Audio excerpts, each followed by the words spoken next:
Hey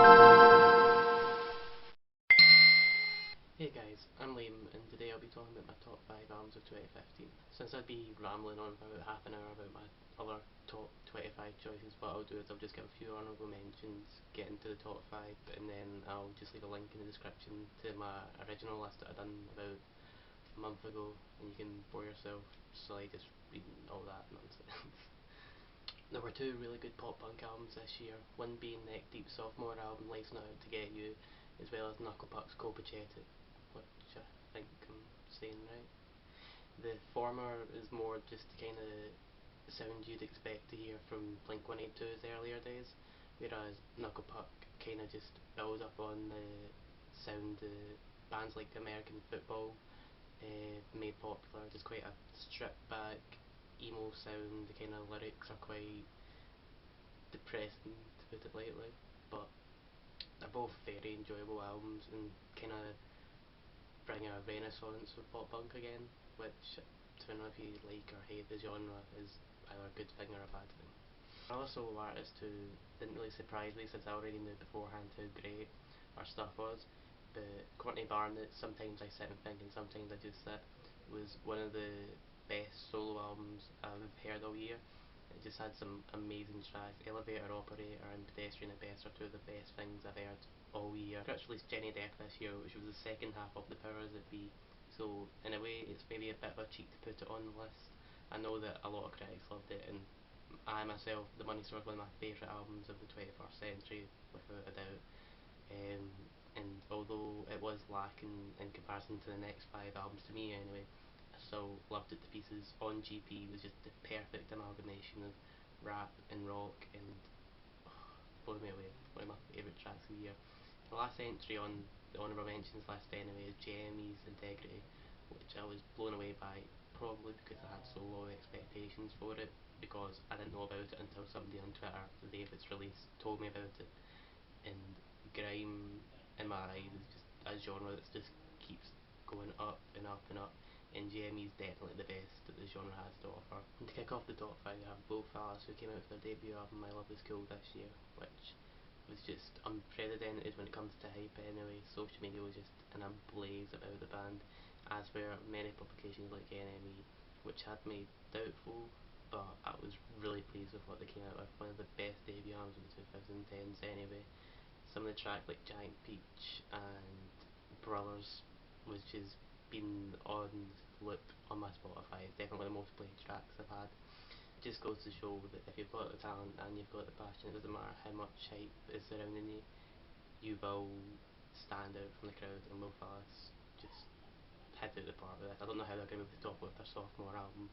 I know a lot of bands this year did release sophomore albums, or follow-up albums anyway, that just were good.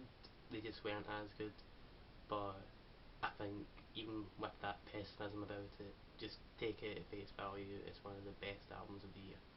At number 4 we have Earth and Everything's Get to Heaven, which was an album I always expected to be really bad because I don't really like the band at all. But they are constantly referred to as genre defying, and they surprised me big time on this. Some of the songs are just they're just pop perfection, which I always thought the band were more kind of alternative. Doesn't even matter what genre they are, because you just put this album on from start to finish. It's just so infectiously catchy, just full of some of the just weirdest things I've heard all year anyway, with like alarm clock samples and all these repetitive like Microsoft Sam sounding voices. It was just weird as hell, don't care, unique, creative, loved it. Number 3 we have Bring Me Here the Horizon, whose metalcore sound in their earlier albums anyway did not like at all, but with That's the Spirit, one of the best rock albums I've heard in so long. I saw them live in November as well, and they bring the same energy that they bring to their concerts on this album. Every single song just as good as the other. Drowned is no doubt the standout song, but every song just justifies the running time entirely. If they're not headlining, like if they're not headlining a festival next year, I'll be very surprised, because they've just came leaps and bounds this year, and definitely a band who deserve all the recognition they get. So we have Jamie XX's In Colour, which was so good that it was one of the first vinyls I went to get so close to the release date. There's just some sort of just charm to it. Like I said about Courtney Barnett, it's just unprecedented.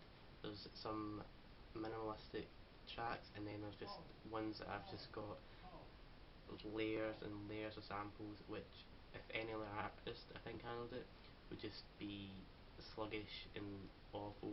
But with every track on In Colour, nothing this year has been played as many times as, well, the first the first choice on this list definitely has been played many more times. But In Colour is just one of the most impressive albums in the sense that you'll listen to it time and time again and you'll just find something that just impresses you even more.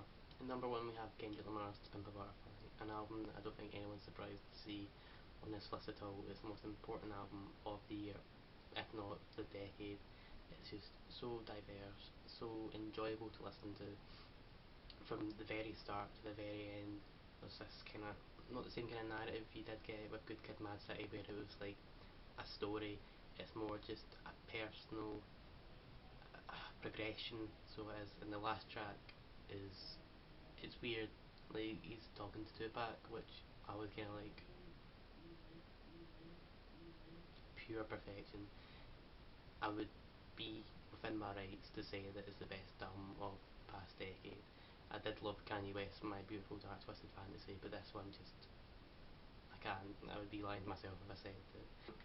I do think that Kendrick has realised that with this position in the music world, you get people who are gonna just use it to capitalise on it, that are just gonna try and sell all their stupid merchandise and that.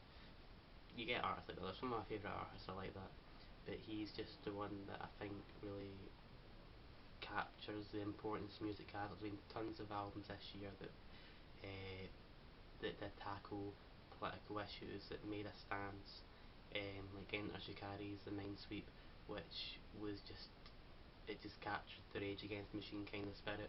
But Kendrick Lamar, just best album of the year. Probably could seem like I'm copying Needle Drop's top choice as well, but he's right, I'm right. Do you agree, disagree? Let me know what you thought were the best albums of the year, what you thought were the worst albums of the year. Just let me know any feedback down in the comments below.